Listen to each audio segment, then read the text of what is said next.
Isaías 40, do versículo 27 ao 31. Isaías 40, de 27 a 31. A palavra de Deus diz assim: Por que, pois, dizes, ó Jacó, e falas, ó Israel, o meu caminho está encoberto ao Senhor, e o meu direito passa desapercebido ao meu Deus? Não sabes, não ouviste que o eterno Deus, o Senhor, o Criador dos fins da terra, nem se cansa, nem se fatiga? Não se pode esquadrinhar o seu entendimento. Faz forte ao cansado e multiplica as forças ao que não tem nenhum vigor. Os jovens se cansam e se fatigam, e os moços de exaustos caem. Mas os que esperam no Senhor renovam as suas forças, sobem com asas como águias, correm e não se cansam, caminham e não se fatigam. Até aqui. Senhor nosso Deus, esta palavra, por mais que tenha, ó Deus, mais de 1000 anos que ela foi, ó Deus, profetizada, ela nunca vai envelhecer, porque Tu continuas a ser esse Deus que cuida de nós, que supre, que nos abençoa e que nos renova as forças, e a Tua palavra se renova também na nossa vida a cada dia.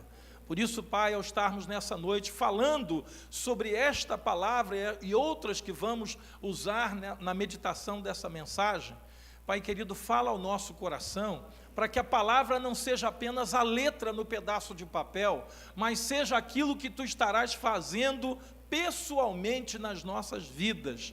E todo o povo de Deus diga amém. Você pode tomar o seu lugar, querido. Deus não depende de circunstâncias que nos rodeiam ou que interferem na nossa vida para fazer o que Ele quer fazer. Parece que às vezes nós estamos sendo levados por algumas circunstâncias para determinados lugares, mas na verdade, eu creio que todas as coisas, como diz a palavra de Deus, cooperam para o bem daqueles que amam a Deus, como disse o apóstolo Paulo, daqueles que são chamados segundo o seu propósito.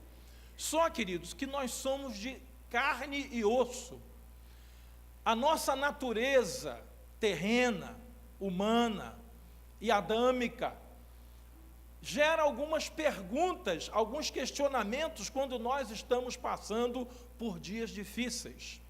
E assim como o povo de Israel, nós erramos quando limitamos o poder de Deus a essas circunstâncias e começamos a descrer, ou ao menos duvidar daquilo que Deus poderá fazer na luta que nós estamos fazendo. E por isso o profeta Isaías teve que despertar os israelitas com essa palavra a respeito da forma limitada que eles estavam enxergando Deus. Eles estavam enxergando Deus de uma maneira muito limitada. Além desse trecho que nós lemos, se você for no versículo 17 desse mesmo capítulo, né, Isaías 40, 17, olha o que Isaías está dizendo aí. Todas as nações são perante ele como coisa que não é nada. E ele as considera menos do que nada, como um vácuo. Com quem comparareis a Deus? Ou que coisa semelhante confrontareis com ele? Por quê? Porque tudo que Israel colocava diante de Deus, Israel comparava com as outras nações, né? Ele, olha, porque temos aqui a nação tal, o povo tal, eles estão fazendo isso, eles se levantaram contra nós, eles estão tentando nos destruir e tal. Então, Isaías é usado por Deus para dizer, olha, as nações que vocês conhecem, elas são como nada diante de Deus. Aí Isaías diz, é pior do que nada, é vácuo, porque nada ainda tem ar, né? Mas quando tem vácuo, realmente não tem nada. E Deus está dizendo aqui, a quem comparareis a Deus? Ou que coisa semelhante confrontareis com Ele? Queridos, nós somos assim. Nós temos uma tendência humana de fazermos comparações. E algumas dessas comparações são muito ruins, são muito perigosas na nossa vida. Como, por exemplo, a gente orienta os pais para não fazerem comparações entre os seus filhos dentro de casa, né? Ah, o fulano é bom, porque ele faz assim, desse jeito, e papai e mamãe gostam. Mas você não faz como ele, não é como ele. E assim como isso causa algo ruim na vida dos nossos filhos, a mesma coisa acontece conosco, quando nós começamos a comparar as coisas de Deus, a vontade de Deus, a palavra de Deus, né, a ação de Deus na nossa vida, com aquilo que o mundo está produzindo ao nosso redor. O povo de Israel estava limitando o mover de Deus, estava botando Deus dentro de uma caixinha, né? Olha, porque nós estamos enfrentando lutas, os problemas estão vindo sobre nós, e Deus se esqueceu de nós, né? Eles estavam limitando, e eles o estavam confundindo, sabe com quem? Com os ídolos.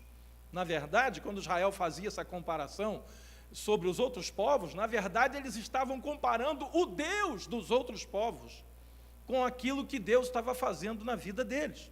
Aí no capítulo 40 de Isaías, né, que nós lemos, você vê no versículo 19, né, a comparação que Isaías faz. Olha o que Isaías está dizendo ao povo de Israel.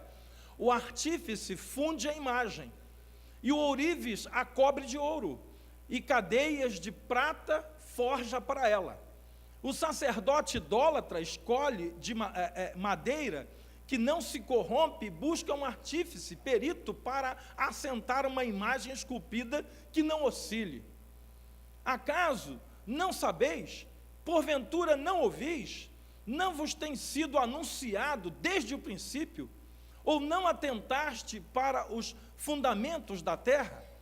Ele é o que está assentado sobre a redondeza da terra.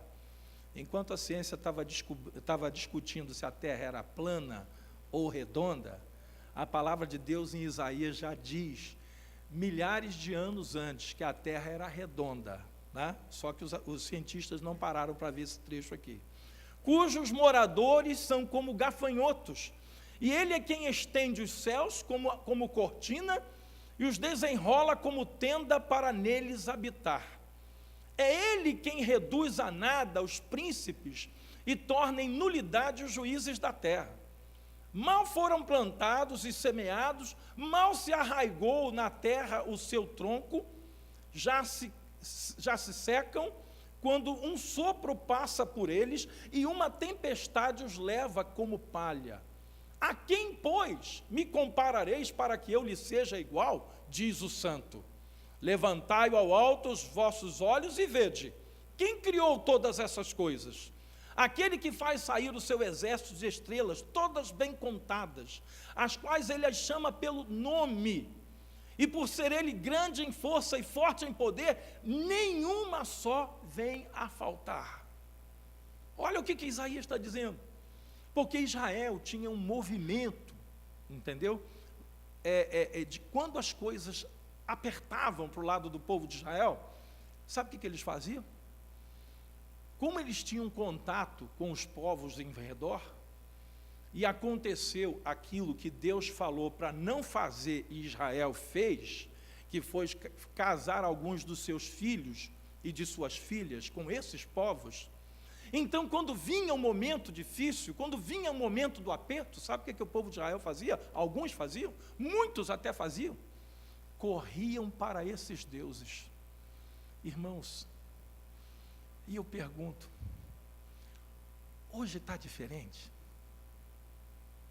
Ah, não, bispo, hoje está muito diferente, porque o povo evangélico não faz mais imagem de ouro, o povo evangélico não esculpe Deus de madeira para se curvar diante dele para adorar.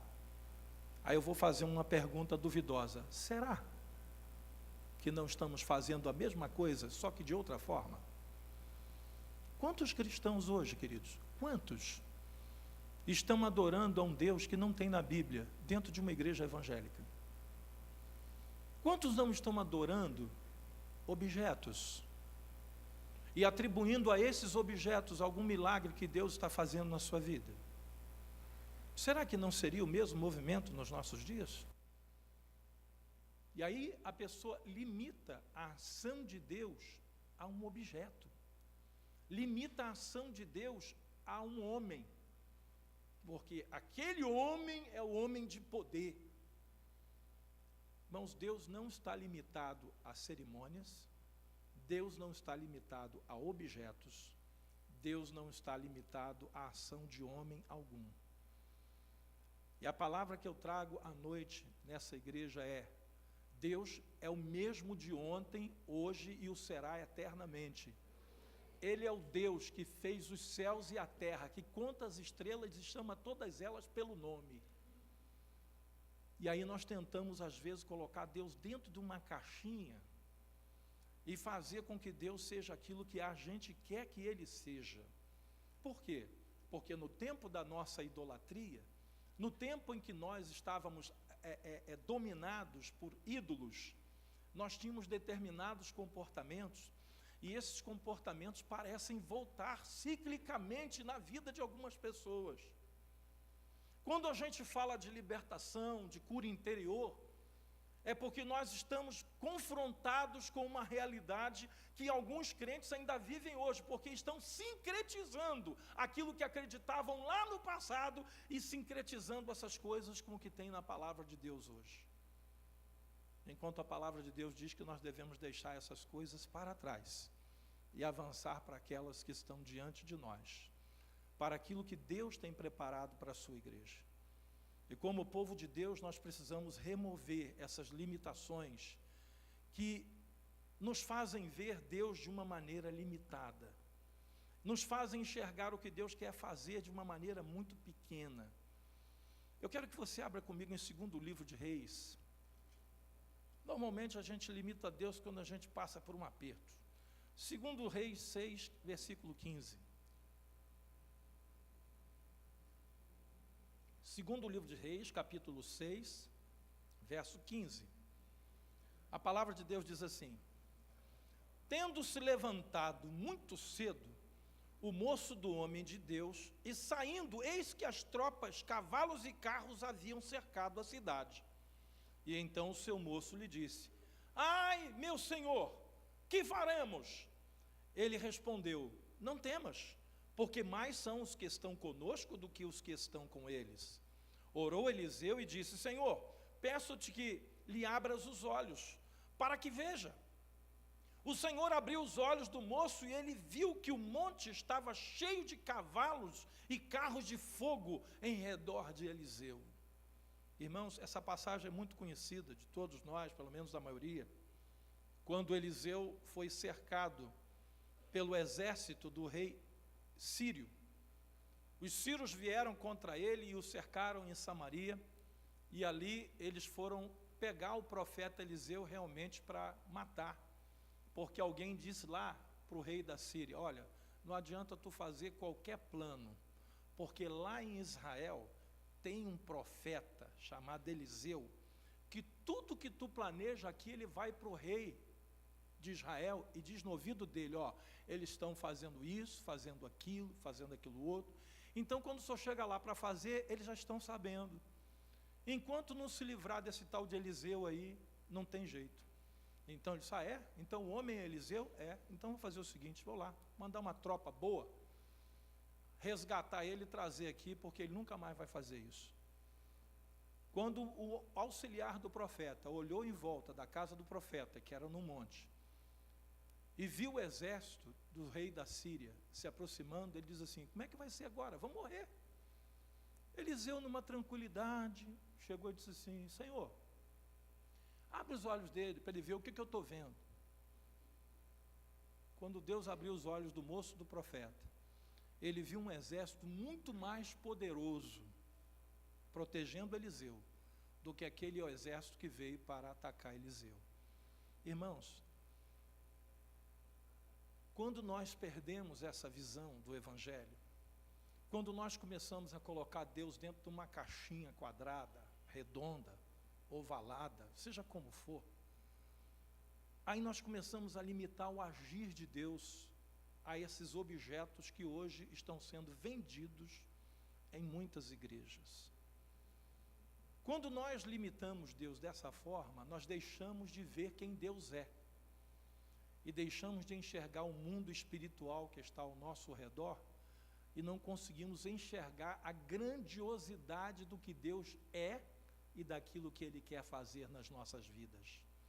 Aí nós começamos realmente a acreditar que aquele objeto, que aquela situação, que aquela cerimônia, que aquele homem de Deus é a solução do nosso problema. A solução do nosso problema, querido, está no poder de Deus sobre as nossas vidas. Esse Deus que renova as nossas forças como a da águia. Esse Deus cujo exército é muito maior e mais poderoso do que aquele que está tentando nos atacar. Mas eu vejo hoje, queridos cristãos, cada vez mais tímidos, fracos, medrosos, dependentes, têm entrado em desespero diante do inimigo, e infinitamente menor é esse inimigo do que o nosso Deus. Povo de Deus, eu quero nessa noite que você abra os seus olhos. Bispo, eu estou enfrentando uma luta e eu não sei como é que eu vou resolver esse problema na minha vida, porque ele é muito maior do que eu. Sim, o problema pode ser maior do que você, mas o Deus que você serve é infinitamente maior do que esse problema.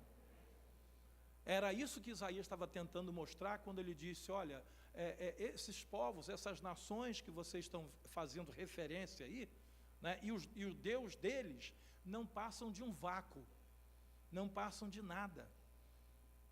O que eu estou fazendo aqui nessa noite, querido, é tentando abrir os seus olhos, como Isaías fez, como Eliseu fez, de que existe um inimigo? Existe.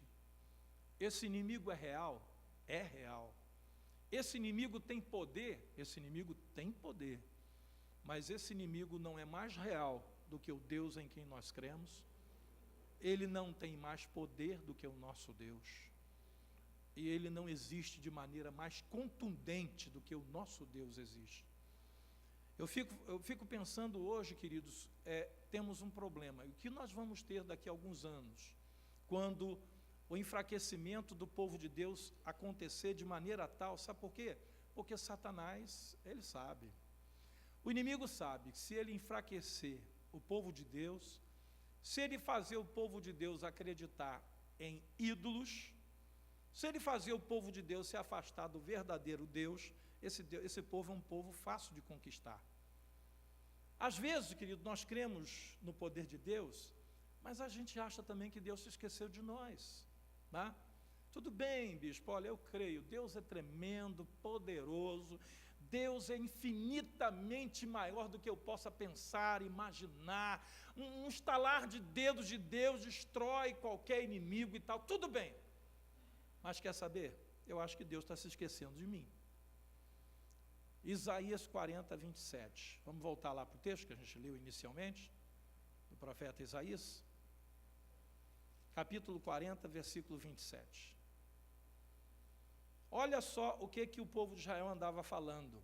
Por que, pois, dizes, ó Jacó, e falas, ó Israel, o meu caminho está encoberto ao Senhor, e o meu direito passa desapercebido ao meu Deus? Eles estavam falando isso. Senhor, será que tu não está vendo por onde a gente está passando? A dificuldade que a gente está enfrentando? Será que tu não está vendo que nós estamos sendo injustiçados? Será que o nosso direito está passando desapercebido a ti? Quantas vezes, né, a gente busca a justiça dos homens e a gente tem essa sensação, né, de que nós estamos abandonados por uma justiça que às vezes não funciona.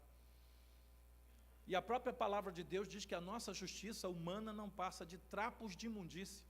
Trapos, não serve para nada. Mas por que isso, queridos? Porque nós olhamos a justiça segundo os nossos olhos. E Satanás também trabalha para que nós acreditemos que Deus nos esqueceu. Sabia? O inimigo trabalha. Você está lembrado do que aconteceu com Jesus? Se tu és o Filho de Deus, manda que essas pedras se transformem em pães. Você está lembrado na cruz? Jesus sentindo um momento de toda a solidão. Se teve um momento que Jesus se sentiu só, foi na cruz. Não foi só porque os discípulos o abandonaram. Não foi só porque as multidões que gritavam Hosana ao que vem em nome do Senhor, e estenderam ramos de palmas, e alguns estenderam as próprias vestes no caminho, para que Jesus passasse sobre ela. Aquelas multidões não estavam mais seguindo a Jesus, mas ele sentiu a solidão na cruz de alguém que carregava o peso do nosso pecado, e ninguém poderia ajudá-lo, porque ele teve que fazer isso sozinho.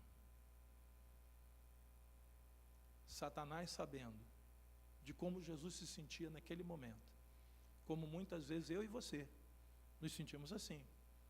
Eu tenho certeza que, se eu perguntar aqui nessa noite, quantos pelo menos uma vez na vida você se sentiu só, desamparado, quando pelo menos algumas pessoas com quem você pensava, não, com essas eu posso contar, e você descobriu que não podia.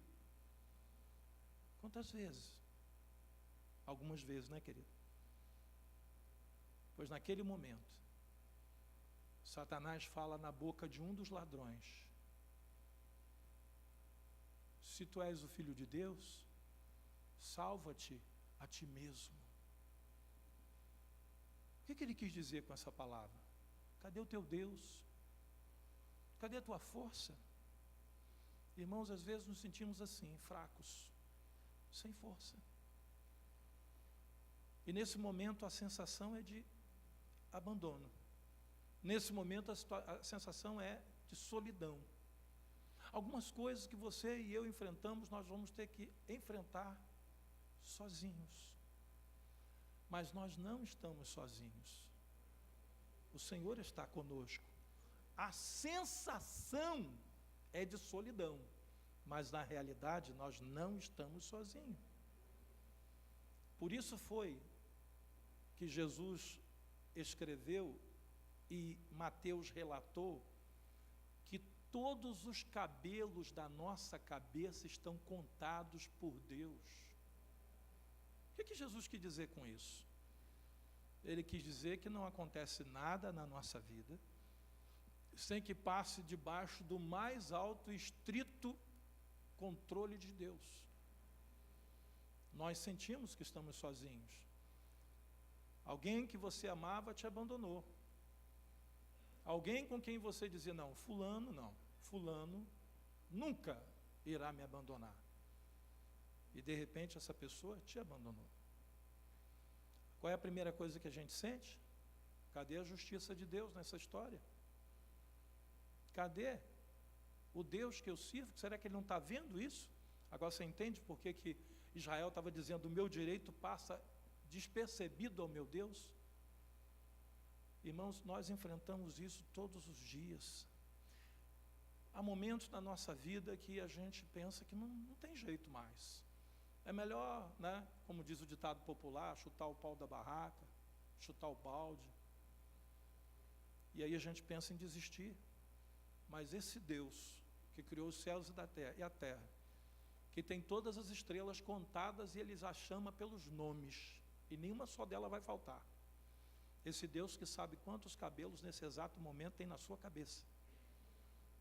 Esse Deus está dizendo, eu não te desampararei.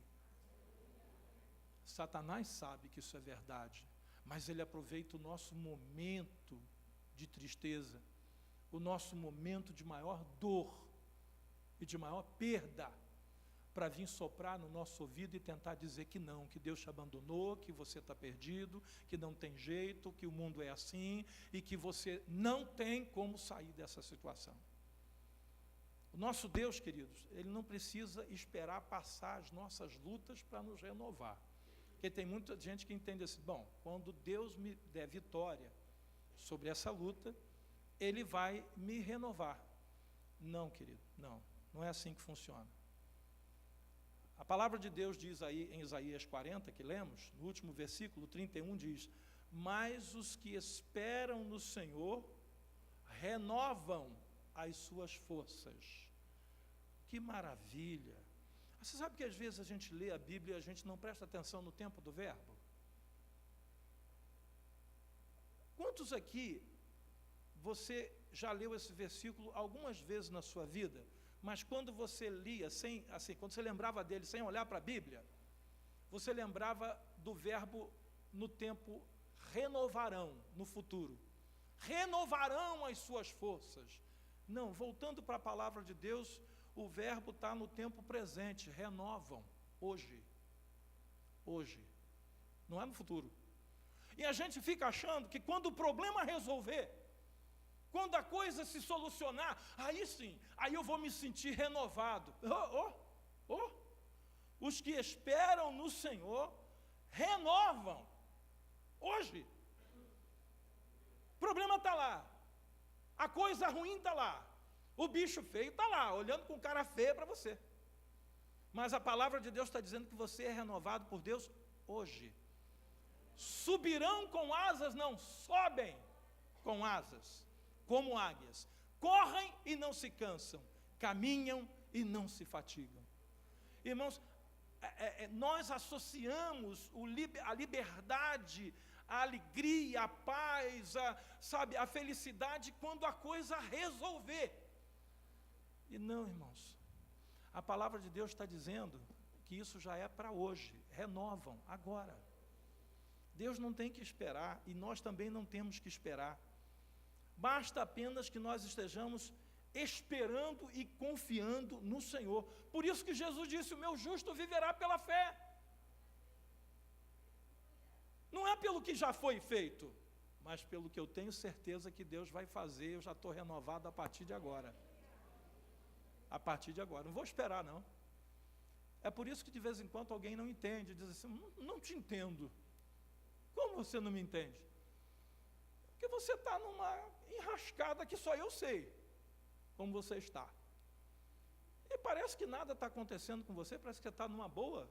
Estou porque eu creio que Deus, que fez os céus e a terra, que contou e conta todas as estrelas, chama cada uma delas pelo nome, e que sabe quantos fios de cabelo eu tenho na cabeça, esse Deus disse que ia cuidar de mim, então eu confio que Ele vai cuidar de mim.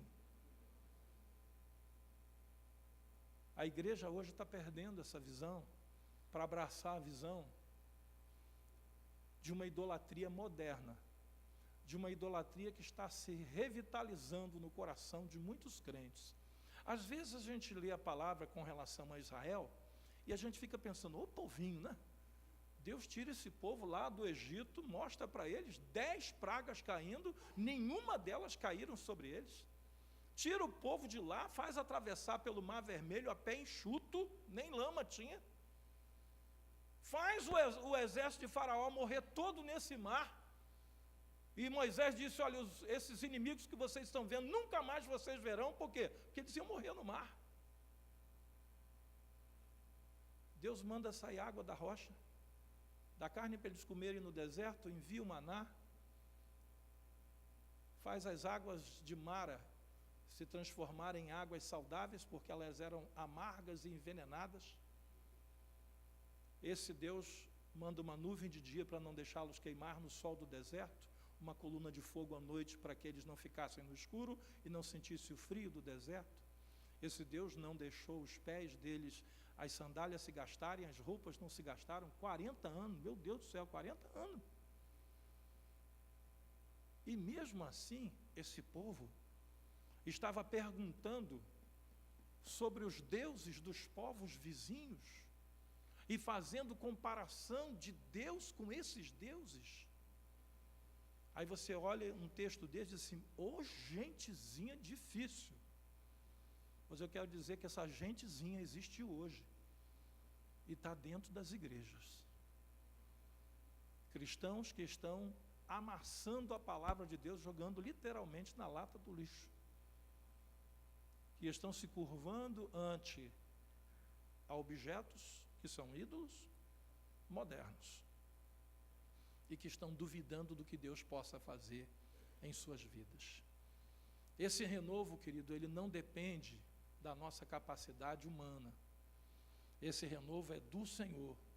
Por isso Isaías diz aqui no versículo 30 do capítulo 40 que lemos: os jovens se cansam e se fatigam, e os moços de exaustos caem, mas os que esperam no Senhor renovam as suas forças.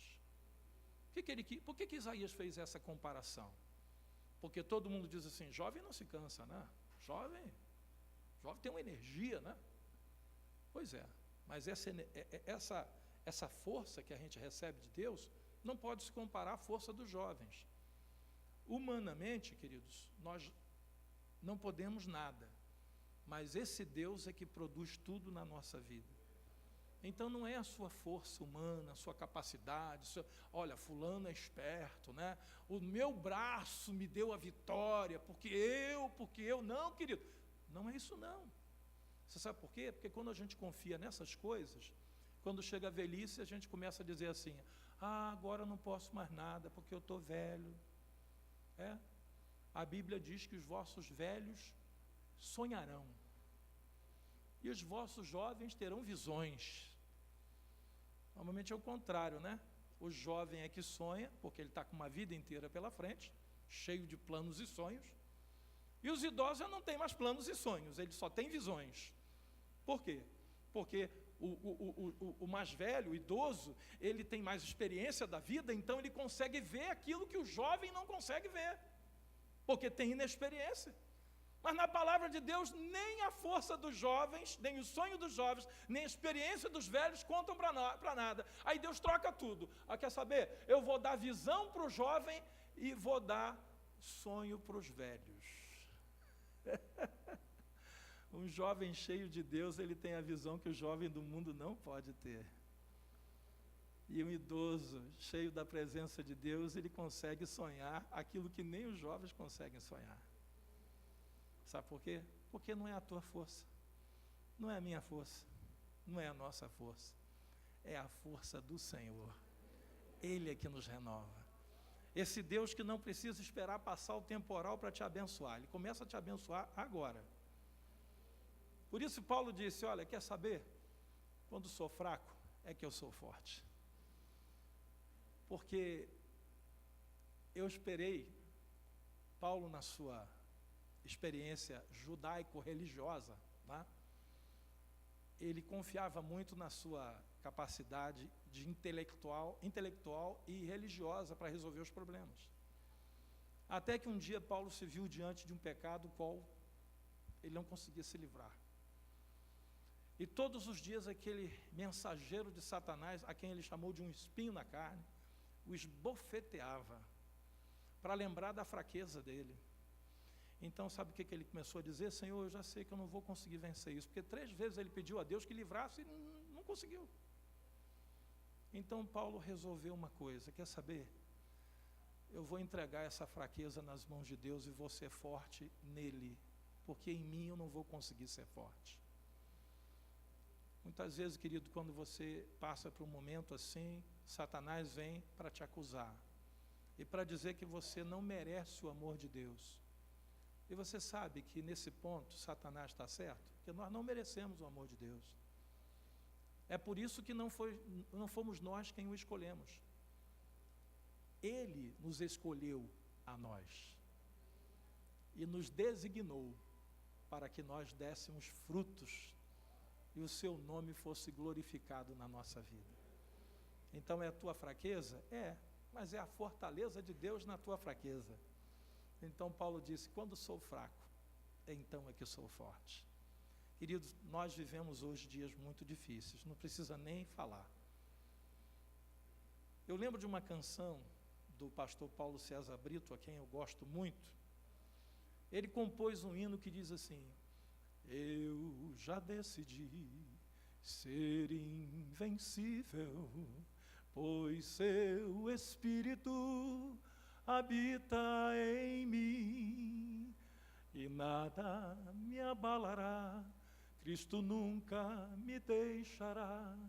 Eu já decidi viver para o Rei. É uma decisão.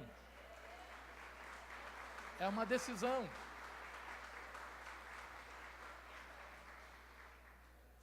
Quando a gente toma essa decisão, a gente pode olhar para os montes em redor e dizer o que Eliseu disse para Deus, para mostrar para o seu moço o que ele estava vendo. Senhor, abre os olhos dele, mostra para ele ver o que eu estou vendo. Naquela ocasião, Deus deu um espírito de cegueira. Eles não ficaram cegos, mas um espírito de cegueira. Eliseu se aproximou do exército. Eles não reconheceram que era Eliseu. Eliseu pegou o chefe do exército dele, pegou ele pela mão e levou até dentro da cidade de Jerusalém.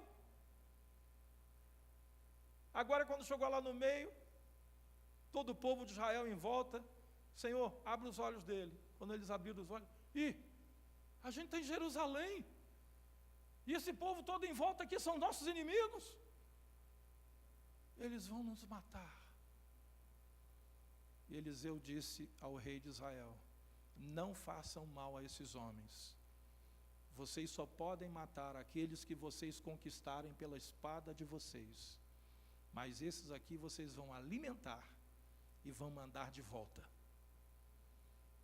E quando eles voltaram lá para a Síria, chegaram perto do seu rei e disseram: aquele homem é um homem de Deus, porque a nossa vida esteve na mão dele, e ele nos poupou, ele nos alimentou, ele nos tratou bem, e nos mandou de volta com uma carta viva, dizendo que o rei de Israel não tem nada contra nós. E os dois povos passaram a viver em paz.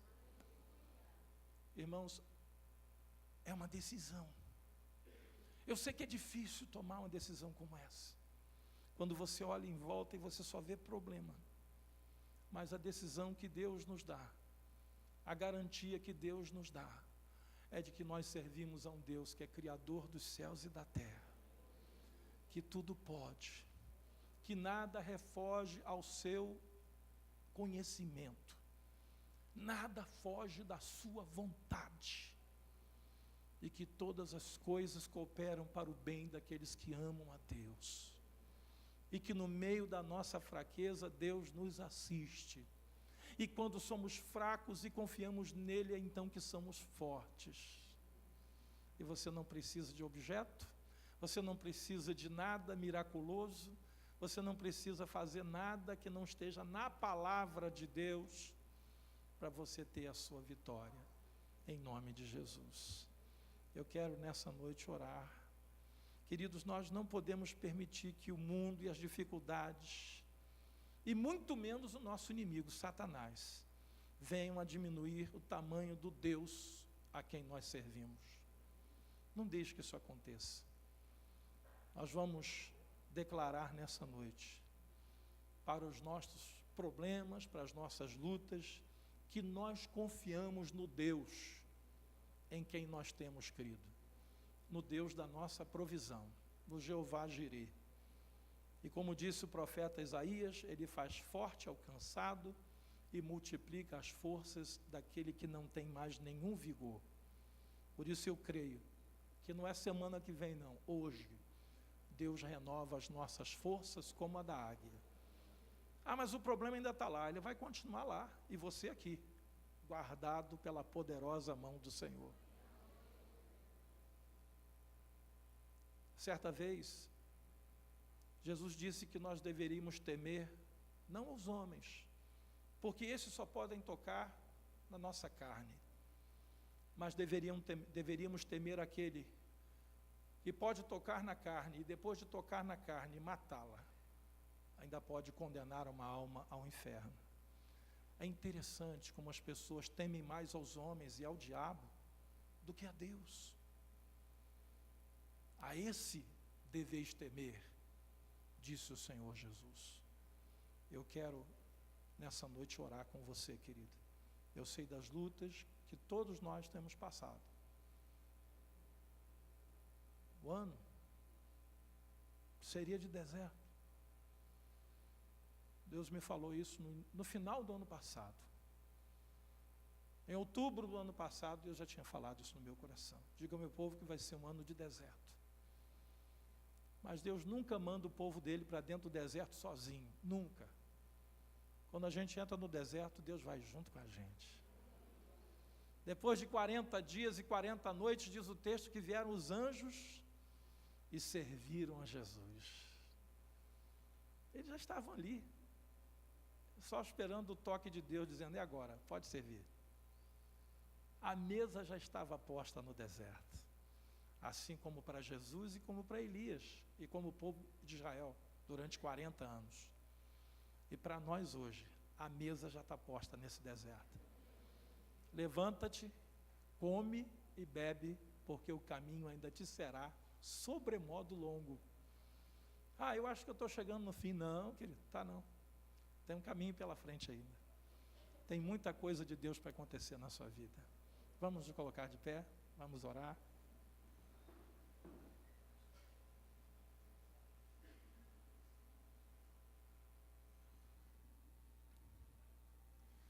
Se você já tomou essa decisão, a gente precisa renovar a aliança dessa decisão.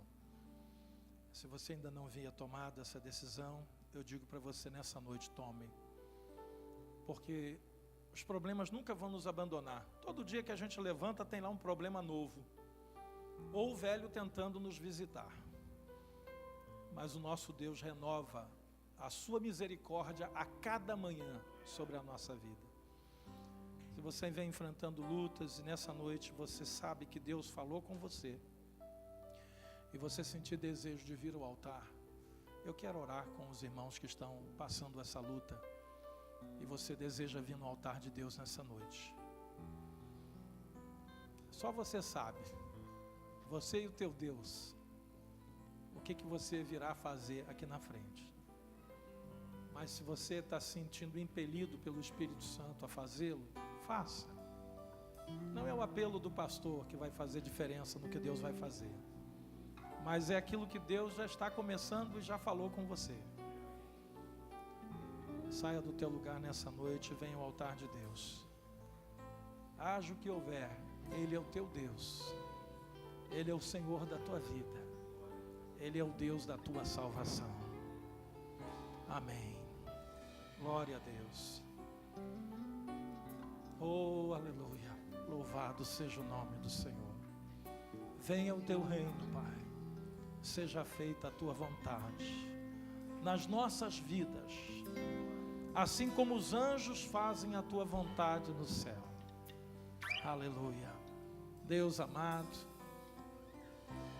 em primeiro lugar, ó Deus, eu te agradeço por essas vidas que estão aqui no teu altar, porque não há ninguém aqui cujo sangue de Cristo não tenha sido antecipadamente derramado na cruz do Calvário. Todos que estão aqui são alvos dessa misericórdia do Senhor.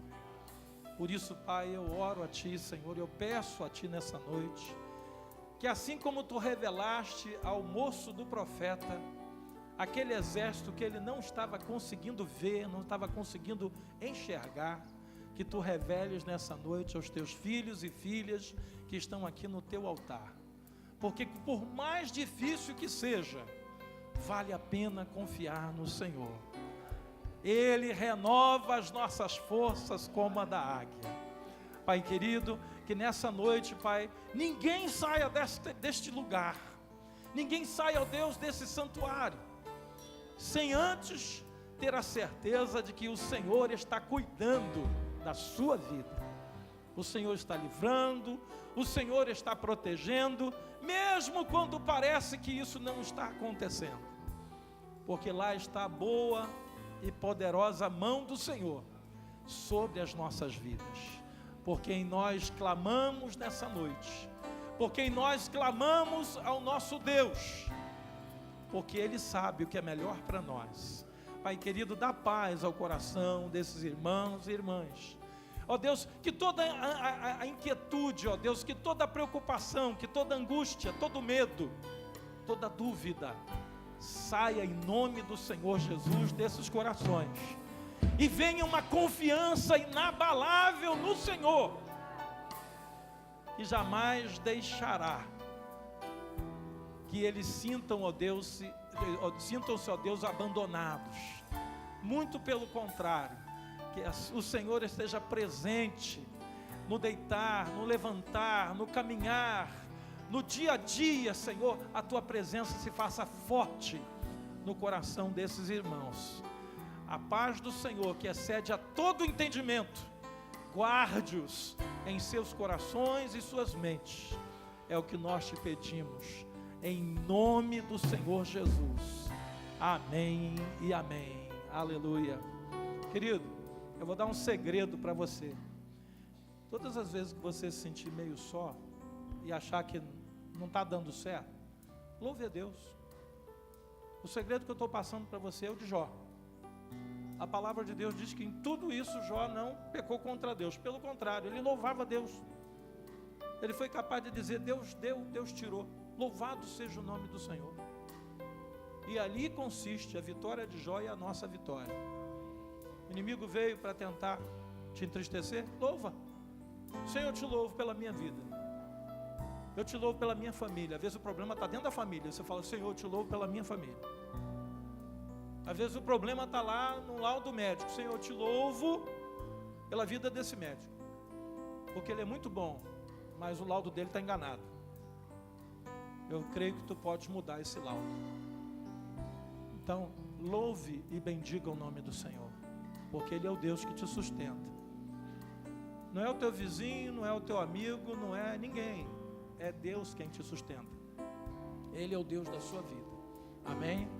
Pode retornar ao seu lugar. Nós vamos orar pelos aniversariantes. Se alguém entre vocês é aniversariante, já pode subir aqui no altar.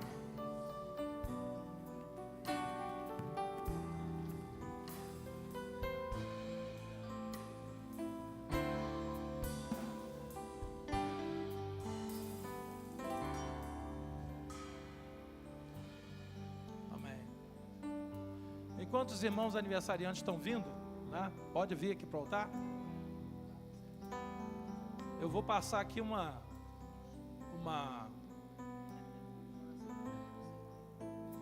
apanhado aqui que foi feito, né, pela irmã Luciana. Nós temos 135 irmãos cadastrados na nossa igreja que estão aniversariando no mês de outubro. E nós temos aqui presentes no culto 16. Vocês estão entendendo aquela situação dos leprosos que foram curados, né? Só um voltou para agradecer. Nós temos 136 aniversariantes, 16 vieram. Você sabe que a média é quase a mesma? Quase a mesma média, né? Aqui no caso deu 1,2 voltaram para agradecer. 1,2, né? Eu tenho dito à igreja: uma igreja madura é uma igreja grata a Deus. Você quer saber se um crente é maduro? Ele é grato ao Senhor. E ele não perde a oportunidade de agradecer a Deus, né? E 2 irmãos fizeram na hora hoje o recadastramento. Ou seja, está nesses 135 aqui que já estão recadastrados. Quando a gente, mês passado agora, esse mês, na semana passada, quarta-feira, nós chamamos os casais para orar e agradecer a Deus pelo casamento. Vieram 40 casais, 42 para ser exato, e nós tínhamos 72 arrolados no nosso hall de membros, né? Então você vê que veio uma quantidade expressiva de casais. Deu praticamente, né, 2 por 1. Mas, porque houve um sorteio de uma pousada linda, né, em Búzios, eu acho que eu vou arrumar uma pousada linda em Búzios todo mês, para o sorteio dos aniversariantes e dos... Vai dar resultado, né, irmãos? Irmãos, eu não quero fazer isso. Deus se alegra com esses que vieram hoje, sem nenhum sorteio, né? Mas que vieram para agradecer a Deus pelo seu aniversário. Fique de pé, vamos orar por eles. Eu vou pedir ao pastor André que ore por eles.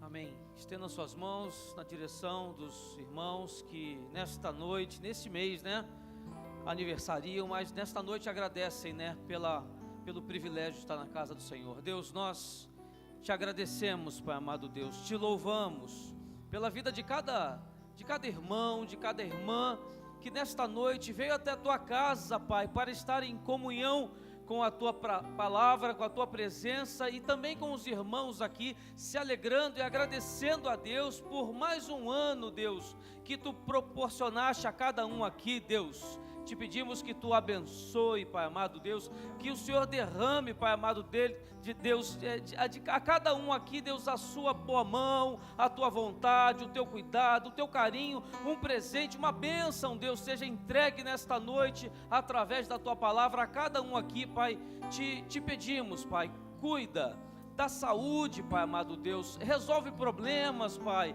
caminha, Deus, com cada um aqui, Deus, te pedimos isso e te louvamos e te agradecemos, Pai amado Deus, porque temos a certeza, Pai amado Deus, do teu cuidado para com cada um, Deus, que o Senhor possa realizar sonhos, projetos, Pai, que aqueles que por algum motivo nesta noite chegaram até a tua casa, Pai, com alguma dúvida, com alguma coisa a resolver, o Senhor nesta noite tenha falado ao seu coração, tenha abençoado, Pai amado Deus, porque muita coisa, como diz a tua palavra, há de vir, há de acontecer ainda na vida de cada um aqui, e por isso te louvamos e te agradecemos em nome de Jesus, amém e amém. Eu falei 16, porque aqui tem pessoas, Luciana, que não deram o nome lá, tá? Então os irmãos que não deram, por favor, porque ela vai ligar, ela vai entrar em contato, para você não receber um telefonema, né, tendo vindo aqui, tá bom, queridos? Então faça isso antes de sair. Pode retornar aos seus lugares, e nós vamos encerrar orando pelos pedidos de oração. Pastor Renato, vem aqui para nós orarmos pelos pedidos, pedir que você estenda a sua mão na direção desses pedidos.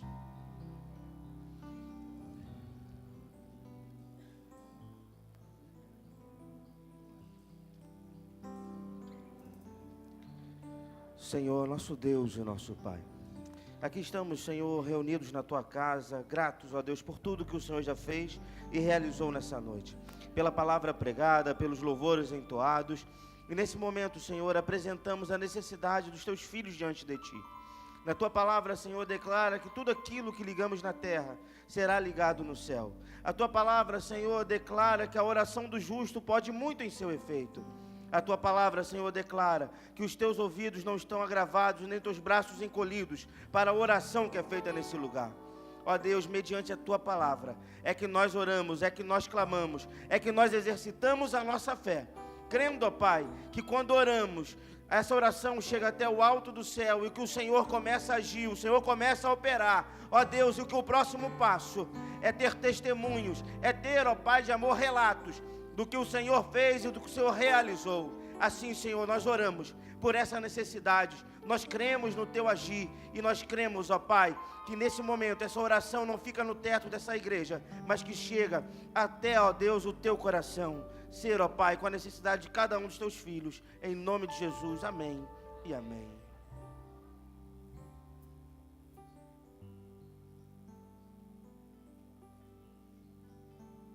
Queridos, levante a sua mão. Senhor nosso Deus, nós nunca saímos da Tua presença. Nós terminamos um culto, mas ele continua quando a gente vai para a rua ou volta para a nossa casa, porque a Tua presença vai conosco, ó Deus, aonde nós estivermos. Concede ao Teu povo amanhã uma quinta-feira abençoada. Alguns irmãos aqui têm problemas sérios para resolver amanhã. Pai querido, sê com eles, e que essas portas se abrem ou se fecham, mas que a Tua palavra se cumpra e essas vidas sejam abençoadas, em nome do Senhor Jesus. Amém e amém. Queridos, que Deus te abençoe rica e abundantemente. Antes de sair, dê um abraço no seu irmão e diga: o Senhor está contigo, não duvide, o Senhor te renova.